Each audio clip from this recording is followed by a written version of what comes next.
This is CBC Winnipeg News.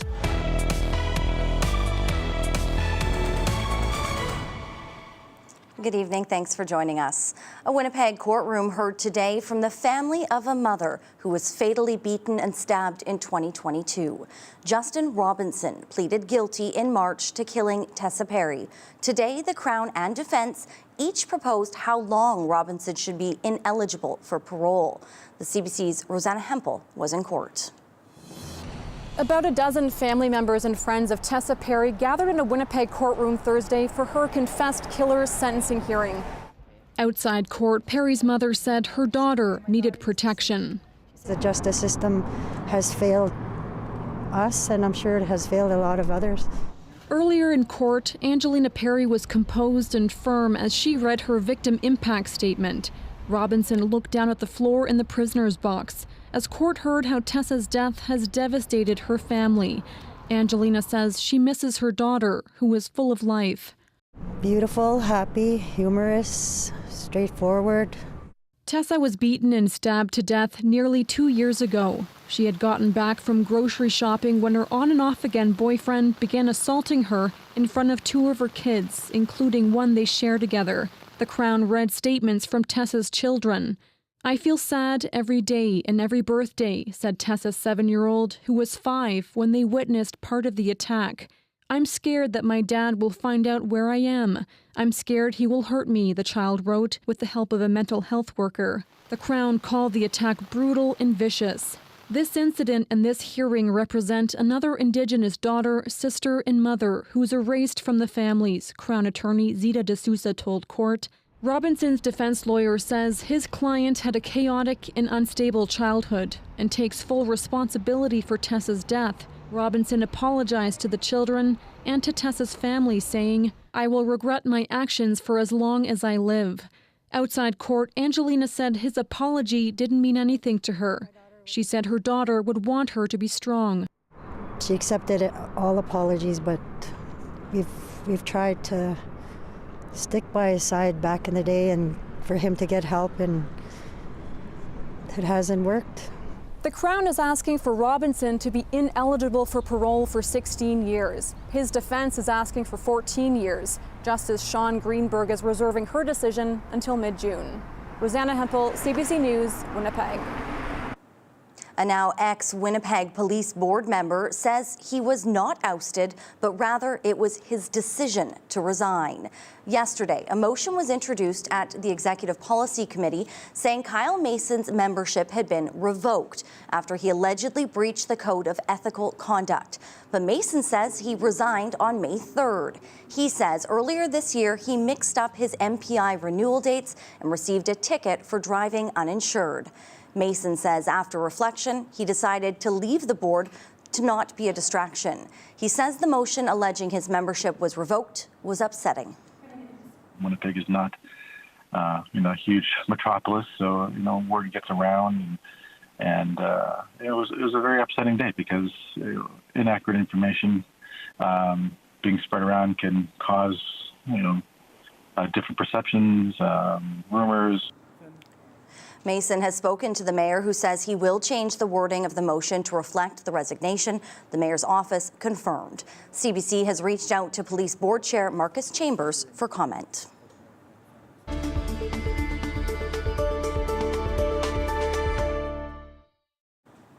Manitoba wants to make it harder for landlords to raise your rent above the annual limit. The CBC's Ian Fraze has more.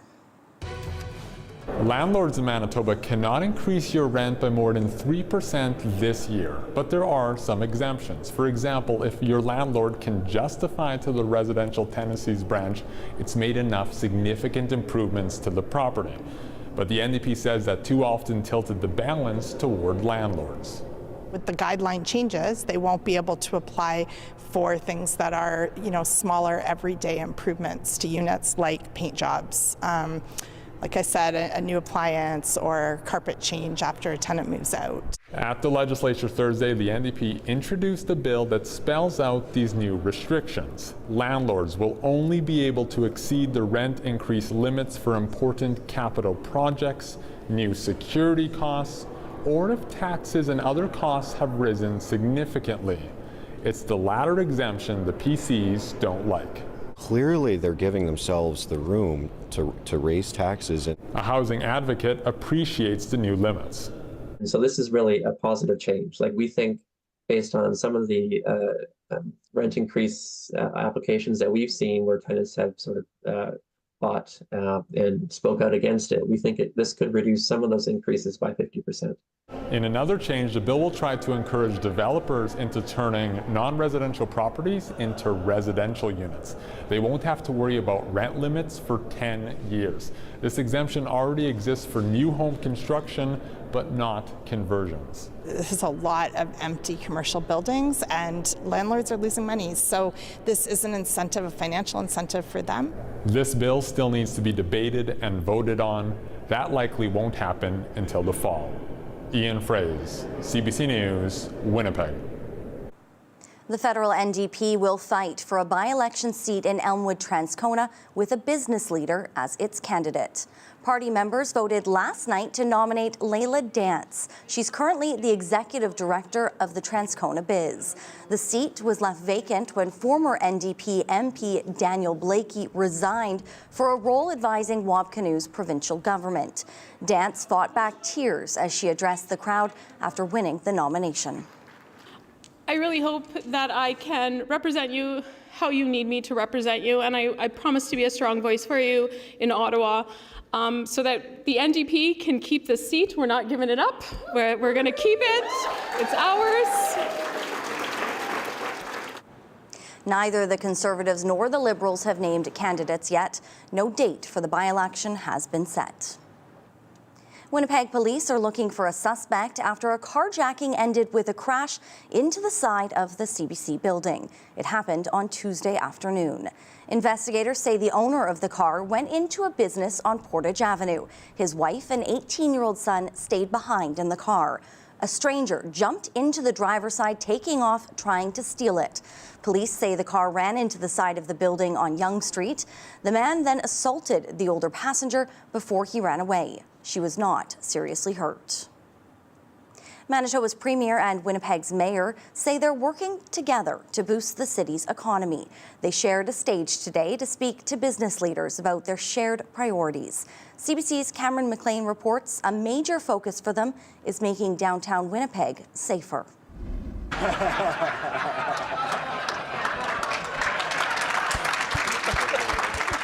A fist bump between a premier and a mayor, and a sign of a new relationship.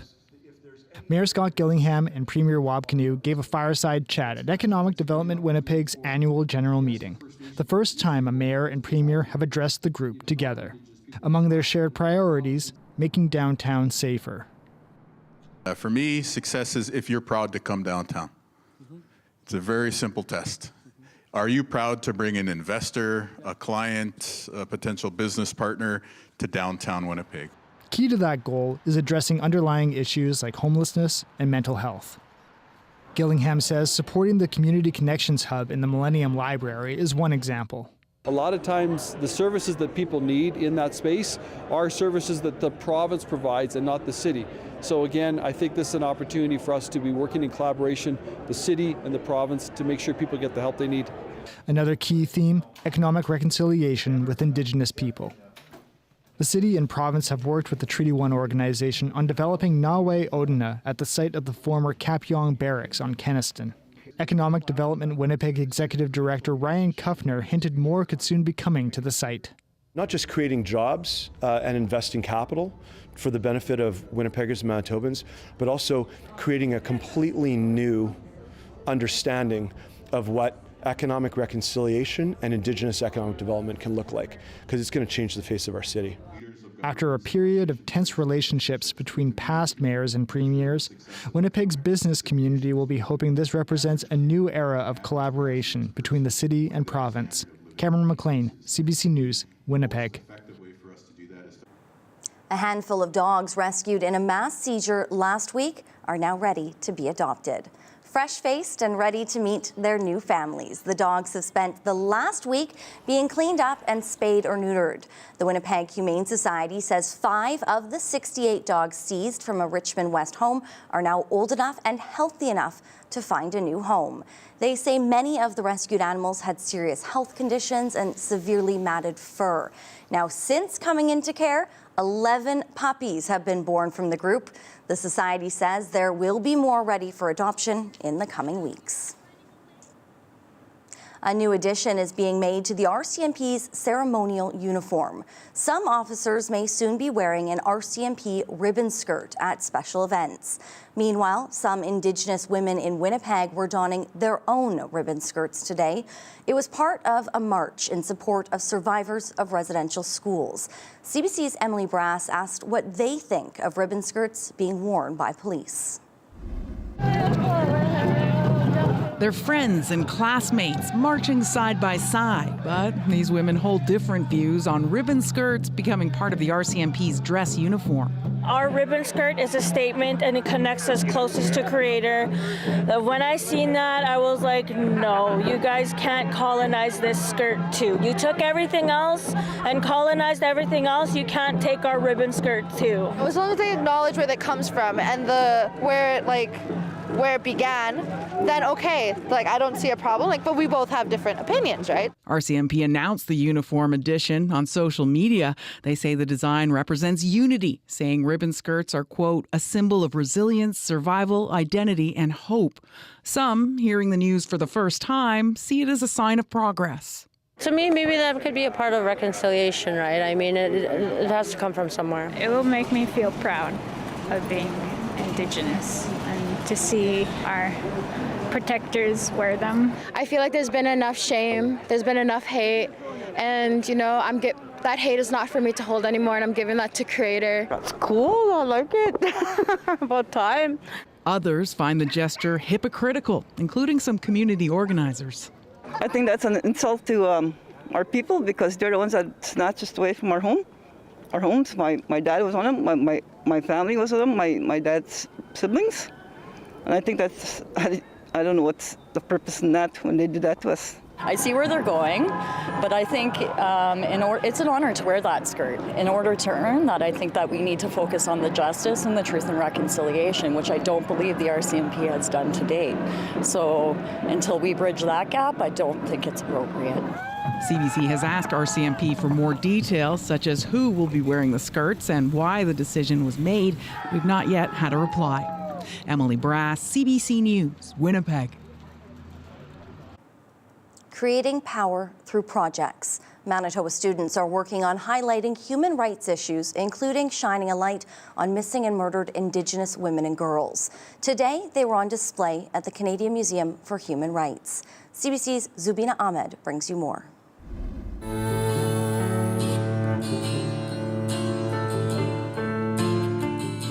A music video to raise awareness about missing and murdered Indigenous women. The Last Rest project is composed by the grade 5 class at Transcona School. Teacher Peter Grosdanovich says they started working on the project a year ago. We thought a song would be a powerful message, especially a song that is written and created by students. And so then we paired up with musicians and video editors and graphic designers, and we collaborated together to create this amazing piece of music. Grosdanovich says he guided the students through picture books and online research. She speaks from the spirit world. Students first wrote a poem, which was then converted to a song. We actually had teams of students who learned how to conduct interviews. They learned what it was like to operate a camera and lighting and being a director and being a reporter.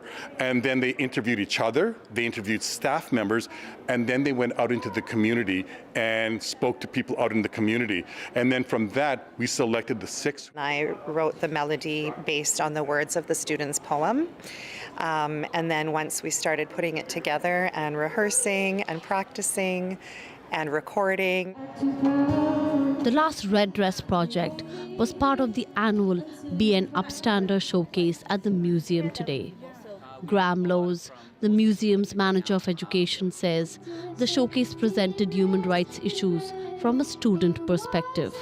Such an important event for students because it brings them into a public sphere, takes their work that they've done in the classroom, all their learning out of the classroom, and then we invite the public to not hear from human rights experts, but to hear from them, to share their learning and to share their solutions for issues that they're seeing in the world today. Lowe says over 70 students from various schools participated in the showcase. Zubina Ahmed, CBC News, Winnipeg.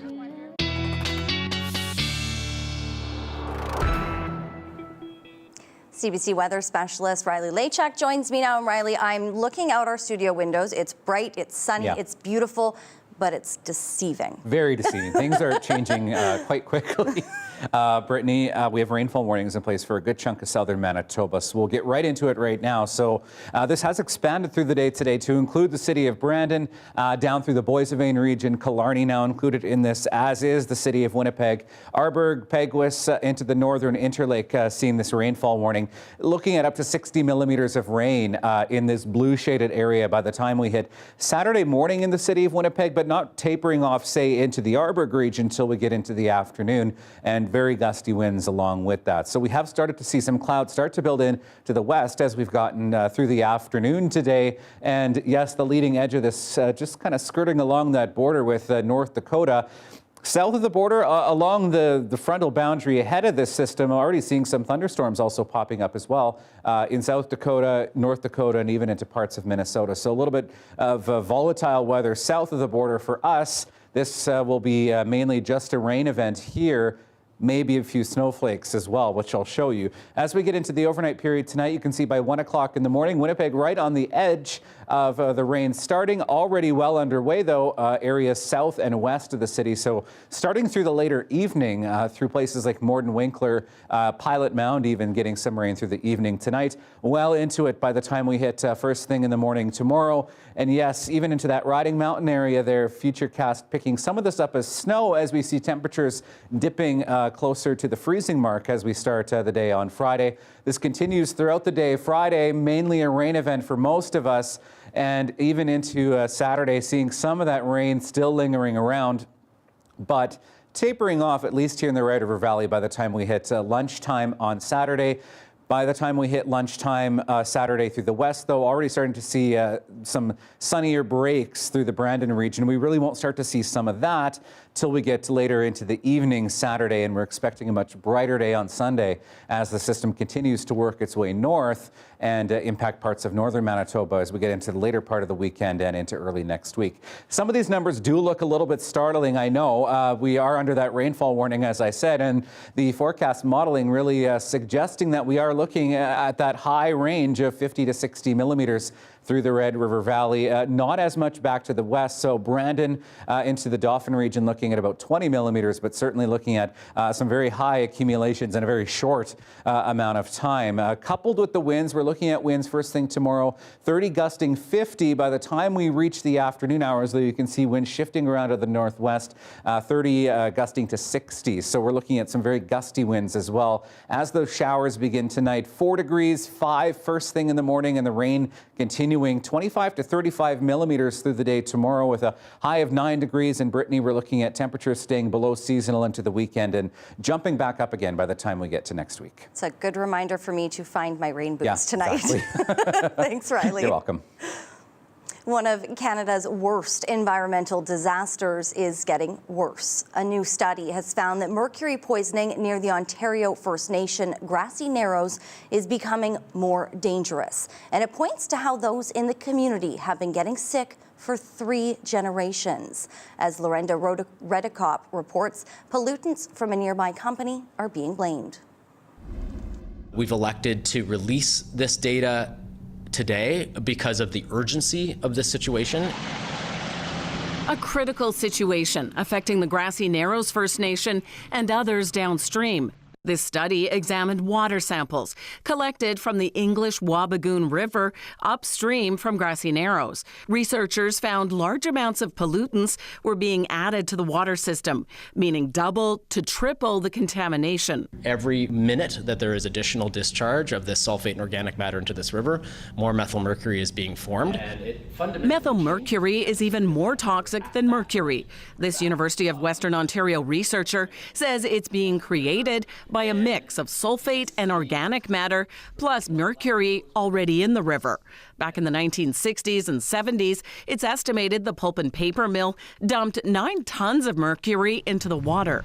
The researcher says his evidence indicates it's not mercury flowing into the water now, but that the pollutants are again coming from the mill. There are no other industrial sources. There's no other sulfate coming from anywhere else. So this is the source. The company that owns the Dryden paper mill, Dryden Fibre Canada, says it only recently acquired the mill from another company, Domtar, and says it couldn't comment as we have not seen nor have we been briefed on the report. We want action. We want something to be done. This has to stop. The polluting has to stop. So either shut the mill down or get your act together and find solutions. The chief of the Grassy Narrows First Nation says he's one of the people who's dealt with the effects of mercury poisoning. For him, he says, it's been a lack of coordination and shaking. According to data, 90% of people living there have symptoms. People have protested, demanding changes for years. We've been asking for a river cleanup, and now is the time, especially with this report, that they should take seriously about cleaning up the river. A statement from the federal government focuses on the millions of dollars it's spending on a Mercury care home on Grassy Narrows. Construction is set to begin in July and take 2 to 3 years. The Ontario government says it's committed to working to remediate the mercury contamination. It says it has experts now going through this latest report, and it'll be meeting with the researcher and also Indigenous communities next week. Lorenda Radicop, CBC News, Toronto. Coming up, CBC News has learned the RCMP has warned the son of a man acquitted in the 1985 Air India bombing that his life could be under threat. More on that story after the break.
A new government bill tabled in the House of Commons today would allow Canadians to pass citizenship rights down to their children born outside the country.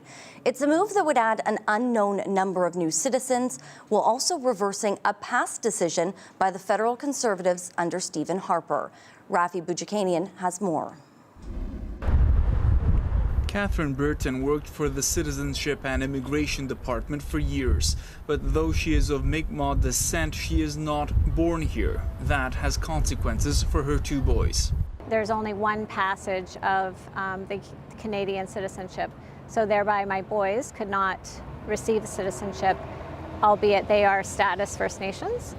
That's due to a change in immigration law brought in under former Prime Minister Stephen Harper, meant to crack down on so-called Canadians of convenience, facing pressure after Ottawa paid $85 million to extract Canadian citizens from Lebanon in 2006 during a war between Israel and Hezbollah.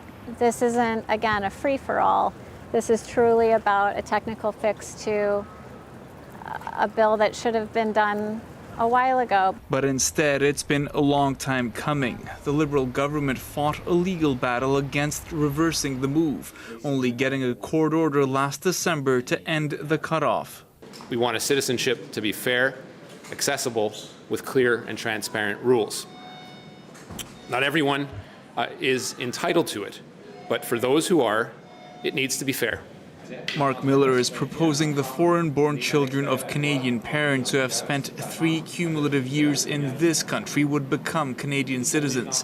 His legislation has the NDP's backing. I've talked to family members where their children are deemed stateless, lost in the system because of this unjust, punitive, unconstitutional law. But it's not clear how the Conservatives will react. They say they're still studying the Liberals' proposal. Also unclear how many people would be impacted by the measure. The immigration minister suggesting there could be thousands. Rafi Boudjikanian, CBC News, Ottawa. Investigators are probing a possible link between the Indian government and the 2022 killing in BC of the man acquitted in the 1985 Air India bombing. As Evan Dyer reports, the RCMP has warned the man's son that his life may now be in danger. The bombing of an Air India passenger jet, Canada's worst ever mass murder, with 329 killed. And Rupudaman Singh Malik was accused of being one of the conspirators. But prosecutors failed to make their case, and Malik was acquitted. Years later, Malik was shot and killed outside his office in Surrey. Now, CBC News has learned the RCMP is investigating whether the Indian government was behind that shooting and has warned his son his life could be under threat. By 2018, India's Narendra Modi government seemed ready to forgive Malik. He was able to get a passport and visit India, even go on TV there, where his brother thanked Samant Goel, the head of India's Foreign Intelligence Service, for making the trip happen. Goel was recently identified as a key figure in a U.S. indictment alleging an Indian government plot to kill a close collaborator of Hardeep Singh Nijjar, the Sikh activist who was also gunned down in Surrey last year. Canada has accused India of being responsible. Then there was this man, Amarjit Singh of India's consulate in Vancouver, who helped Malik to get his name off the blacklist and befriended him, and whose name appears in Malik's phone next to 3 calls to Malik the night before his murder, and then to an exchange of WhatsApp messages in the very early morning, about 4 hours before Malik was shot by 2 men who investigators believe were contract killers. And in Malik's agenda, a cryptic entry right at the hour when he died, Amarjit lunch.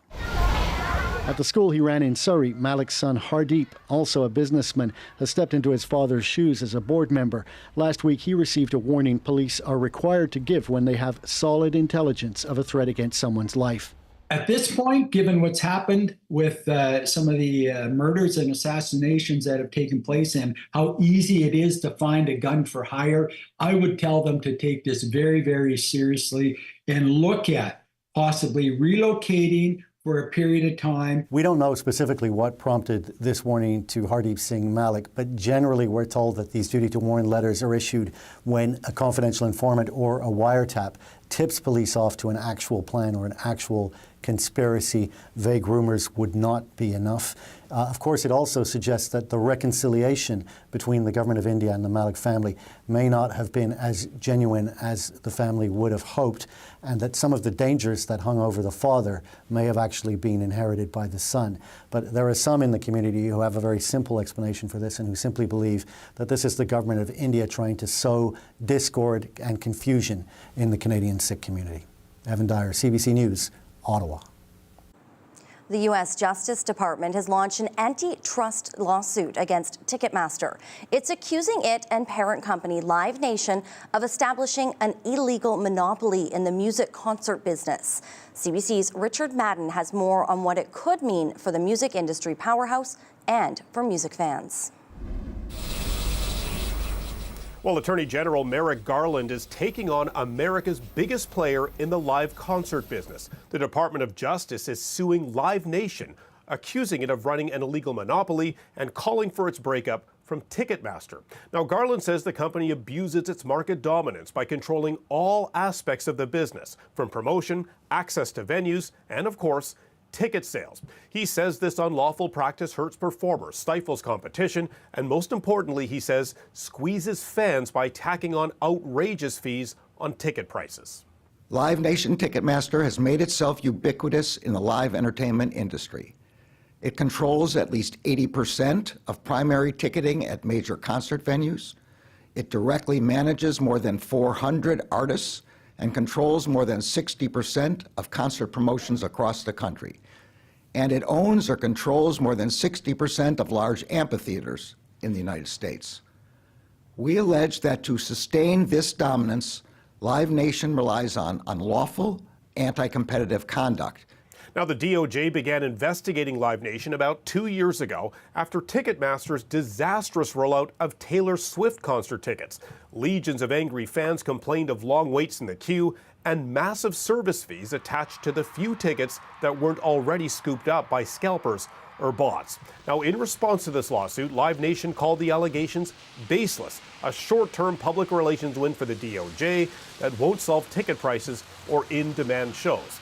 Now, this latest move is part of the Biden administration's aggressive strategy to create more competition from big tech to big pharma. And if the feds are successful with this lawsuit, the breakup could dramatically reshape the concert industry some 14 years after regulators first approved the merger.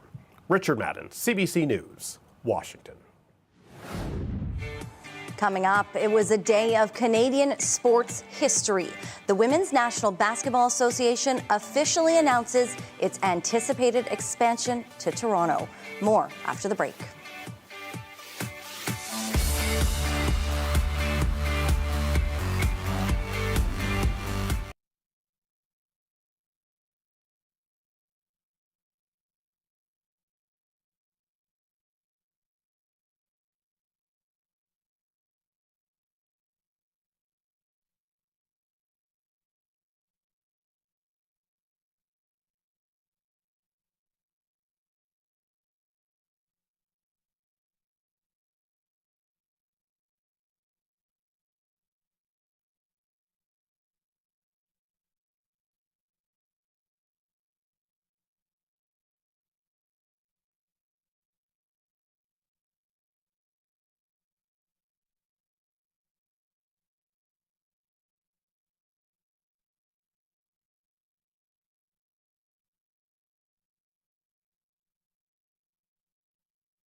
It was a day of Canadian sports history, the first day in the story of Toronto's next pro franchise. The Women's National Basketball Association officially announced its expansion to the city for its first team outside of the U.S. The CBC's Chris Glover reports.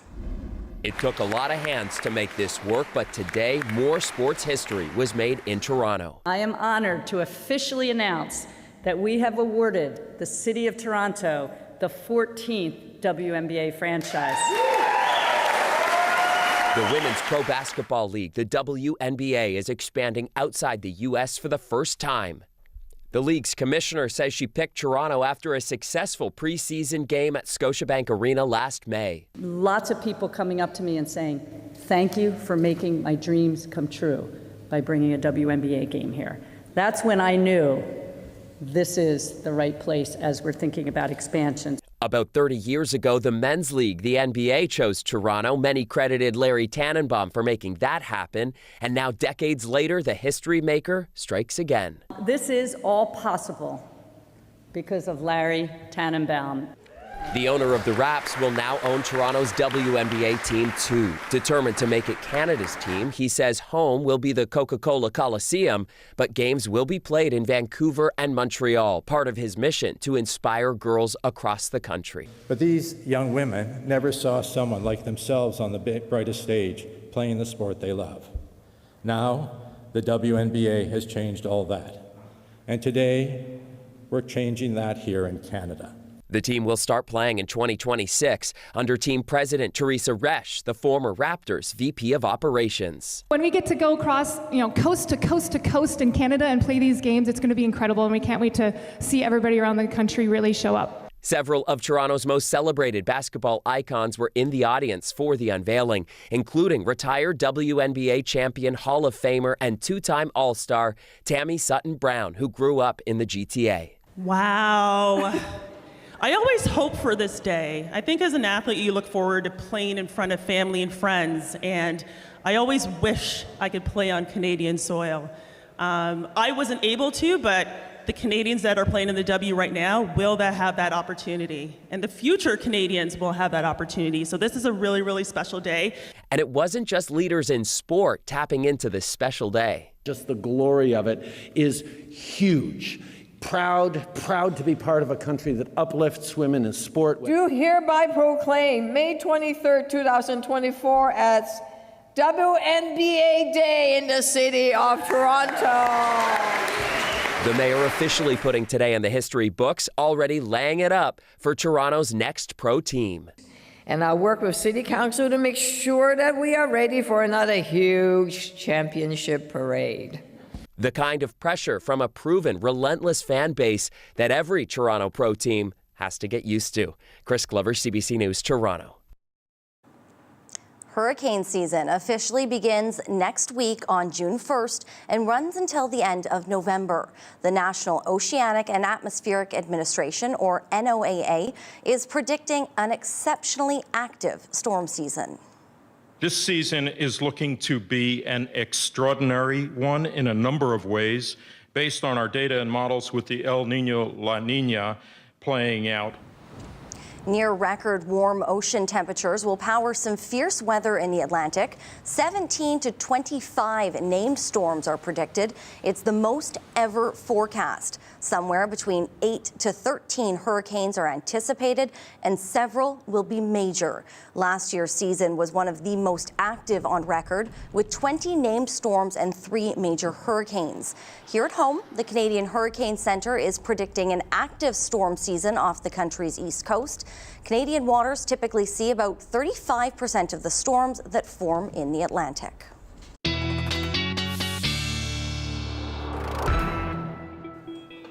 Riley Lachuk is back, and while there are no hurricanes in our forecast, there is certainly a lot of wet weather. Wet weather and not quite hurricane force winds, but certainly some very windy conditions, Brittany.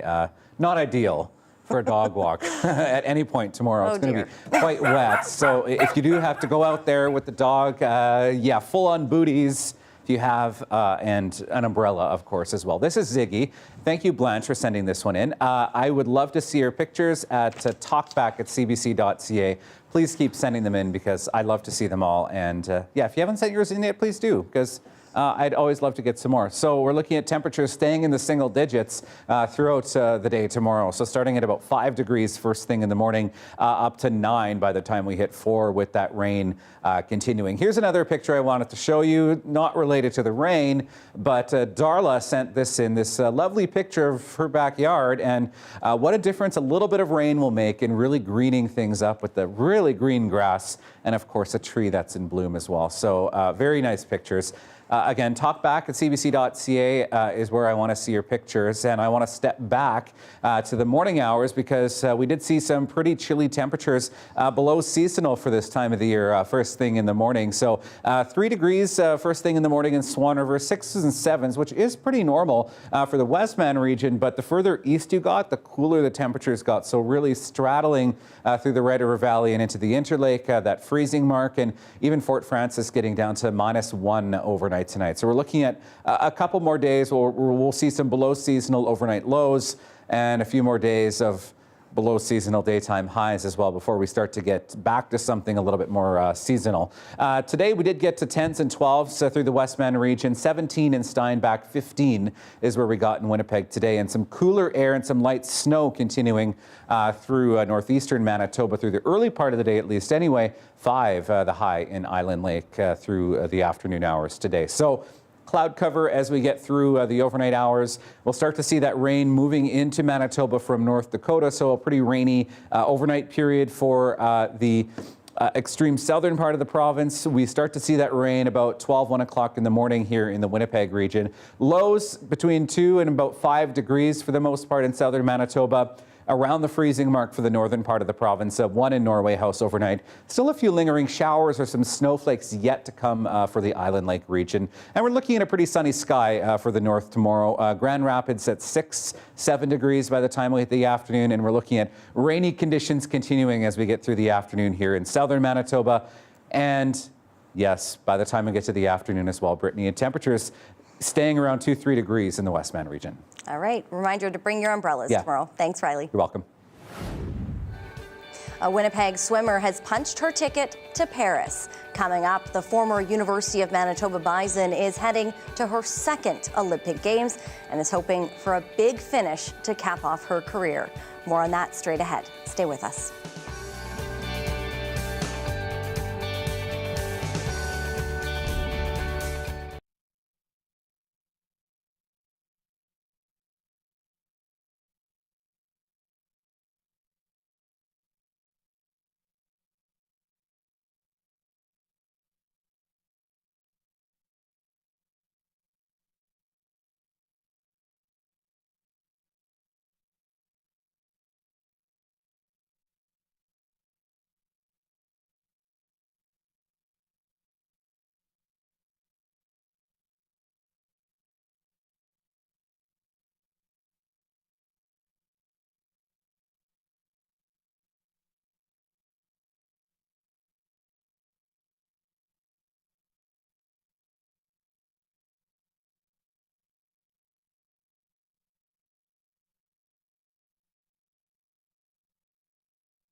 From Winnipeg to Paris, Kelsey Waugh is gearing up for her second Olympics. The 25-year-old booked her ticket to the 2024 Paris Olympic Games by finishing second in the women's 200-meter breaststroke final in Toronto last weekend. And she joins me now. Hi, Kelsey. Hi. So, Kelsey, what is it like to know that you're heading to the Olympics again? Yeah, it's a really great feeling, and I'm excited to go for my second time. I've had a little bit of experience at my first Olympics and kind of know what to expect a little bit more this time. So I'm really excited to join Team Canada and compete for this country. It's got to be such an honor and a thrill to wear that uniform. You've been busy since the last Olympics in 2020, including picking up a silver in the 200-meter breaststroke last year at the Pan Am Games in Santiago, Chile. So what is your training schedule like? My training schedule is pretty busy. I train every morning and every afternoon, and I get some days off. So it adds up. I never really count the hours because it's a lot of hours. It's got to be. What time do you get up to start training? I actually don't start training super early, but I do like to get up early. I usually get up around 5:36, and then I'm at the pool or in the pool by like 7 or 8 in the morning. An early riser. So being an athlete, of course, includes more than just that physical training. So how do you really prepare for an Olympics?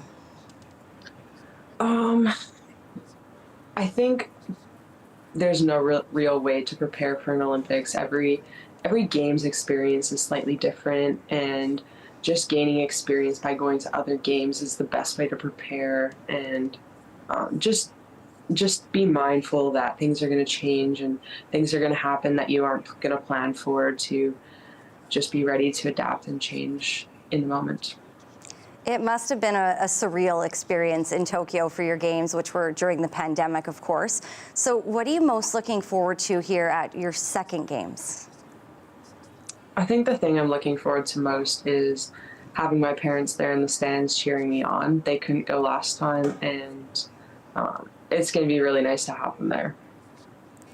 It's got to be amazing to have your family in the stands. And I've heard that this is going to be your last hurrah, that after Olympics that you are retiring. Can you tell us what your plans are after? Yeah, for sure. I'm really excited to be finishing my career off this way, and I'm currently working on a master's in microbiology at the University of Manitoba, and I'm just going to be returning to finishing that up in the next year or so, and then hopefully find a job in the microbiology field. That's incredible. Congratulations. And I also heard from a little birdie that you are a bit of a collector when it comes to mugs. So is a mug from Paris on your list? For sure. Actually, I literally have one right here. I like to collect the Starbucks bean there travel mugs. Pretty special to be getting one your second Olympics. So we congratulate you and looking forward to watching you on the world stage. Awesome. Thank you. Still ahead, Riley Lachuk is back with your 7-day forecast. You're watching CBC Winnipeg News.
So here's a look at what is a wet day planner for your Friday. So starting out at 5 degrees by about 8 o'clock in the morning, we'll be well into the rain here in the Winnipeg region by then. Northeast winds 30 gusting to 50. We'll see those gusty winds hanging around as we get into the noon hour. 6 degrees by noon and 9 in the afternoon. Winds do back off a bit, but we will see winds potentially gusting as high as 60 as we get through the afternoon tomorrow in parts of southern Manitoba. So we won't get much better than 9 tomorrow.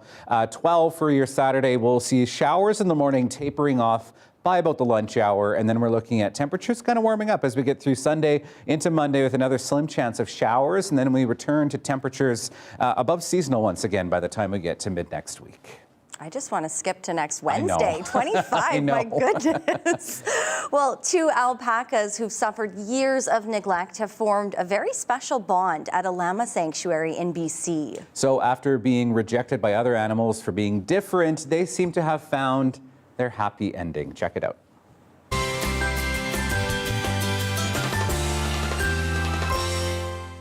We have 2 very special alpacas they've brought tears to our eyes and joys to our hearts because they've both been lonely. They've both been without companions. Jemmy being 3, when she came to us at 3 days old, she had been rejected by her mother because of her strange head movement. She's swaying like this to be able to hear. She hears the vibration on things, so she's always listening. And she is now 7. She just had her 7th birthday. In fact, it's probably today. And she's filled our hearts with joy. She is a sanctuary superstar with the visitors, but she's never managed to have a companion who would accept her fully. Eddie the alpaca arrived in October of last year in very poor shape. He's quite a bit older. We don't know how old, but he is completely crippled from not being able to move for so long because his coat was so heavy. He is slowly recovering, but in that recovering stage, just recently we happened to bring the 2 alpacas into the same paddock, and they met up and formed a bond that is most unlikely, but it's precious. Eddie was observing her. I saw him watching her. He couldn't take his eyes off her. And I think he was noticing that when the others were mean to her, that she didn't retaliate. She didn't react in the normal llama or alpaca way. And I think that interested him because he, up until then, couldn't think of mixing with anyone. But he got up, he went over, he said hello, and that was it. He started humming. She followed his hums because at last she had a sound to follow, and they were inseparable. To actually find a companion for her, or for her to find a companion, should I say, is just miraculous. It's really uplifting. I just can't stop smiling. I know. That makes me so happy. It's almost like a storybook ending with the mountains. They found each other. They found each other. He's her lobster. Yeah. I don't know if any of you get that, but we will see you back here tomorrow. Remember your umbrella. Have a wonderful night. Have a great night. Stay dry.